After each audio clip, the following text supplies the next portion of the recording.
Oke, kita langsung menuju ke Prof. Gayus. Prof. Gayus, kalau pemeriksaan yang dilakukan oleh MA, ini outputnya apa? Apakah dugaan pelanggaran kode etik ke hakim atau putusannya? Karena ini kan dua hal yang berbeda.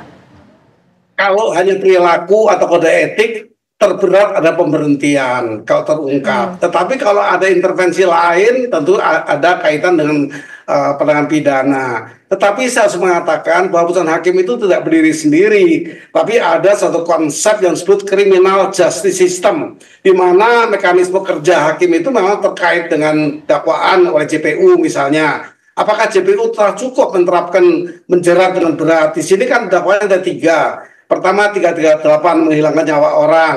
Dakwaan berikutnya ada 351 ayat 3. Nah, ini berkaitan dengan di sini disebut sebagai akibat yang timbul dari sebuah perbuatan sampai dengan tidak sengajaan ya 359. Nah, ini semua merupakan rangkaian yang sifatnya kumulatif dan alternatif kalau saya perhatikan ini. Nah, ini kalau tidak dengan teliti dibedah satu persatu, nanti pertimbangan hakim tidak masuk kepada masing-masing dakwaan. Tentunya ini ada kesalahan yang misconduct bagi saya.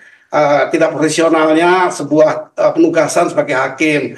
Tetapi kan ini juga akan berkaitan dengan bagaimana JPU melontarkan ini ya, cuma sampai dengan 359 itu kan ketidaksengajaan itu masuk semua. Jadi ini harus dibuktikan semua. Oleh karena itu kalau Mahkamah Agung mengirim timnya, saya berpendapat Kejaksaan Agung untuk mengirimkan juga timnya, termasuk Kapolri mengirimkan, karena ini satu sistem yang berkaitan dan kinerja peradilan untuk memberantas kejahatan. Jadi ini semestinya kalau mau lengkap seperti itu, tidak hanya timnya MA saja. Baik, semua elemen turun tangan. Tapi seperti ini Prof. Hipnu, saat ini yang jadi sorotan pula ketika JPU mengeluhkan terkendala mendapatkan salinan putusan. Padahal kasasi membutuhkan waktu sekitar 14 hari. Betul. Jadi menyambung dari Prof. Gayus, jadi putusan bebas itu ada dua dimensi.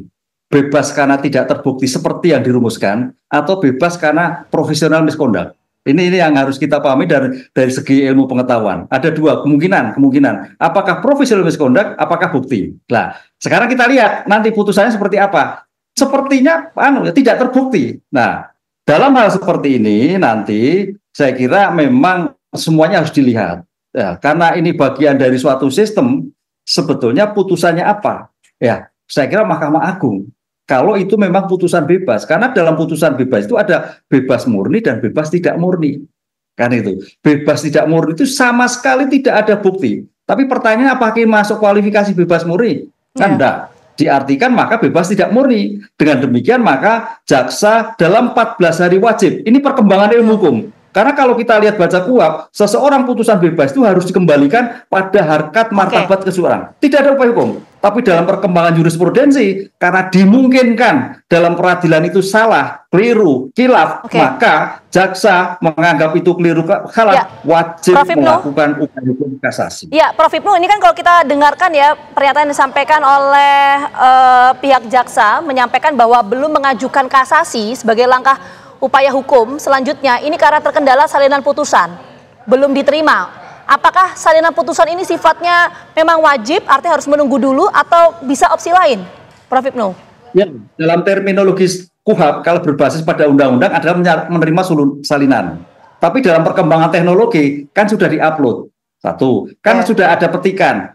Dua, kan juga demikian juga kalau memang sampai lebih dari 3-4 hari, saya kira ini perlu disayangkan Prof. Gayus sampai pengadilan, karena ketentuannya itu 2 hari setelah putusan dibacakan wajib diupload karena untuk kepentingan yang lain. Nah, ini saya kira juga bagian dari materi MA gitu loh, sampai sekarang kok mulur-mulur terus sehingga kejaksaan sebagai untuk belum naik gitu. Ya, artinya meskipun salinan putusannya belum didapatkan tetap bisa ngajuin kasasi karena ada bukti putusan dan lain sebagainya, begitu ya? Singkat, Prof. Hipnu? Bisa, iya, kan 14 hari setelah diputuskan. Hanya tergantung sekarang bahan untuk menganalisis sebagai bentuk memori kasasi itu belum lengkap. Karena belum ada salinan utuh dari Pengadilan Negeri Surabaya. Gitu, Pak.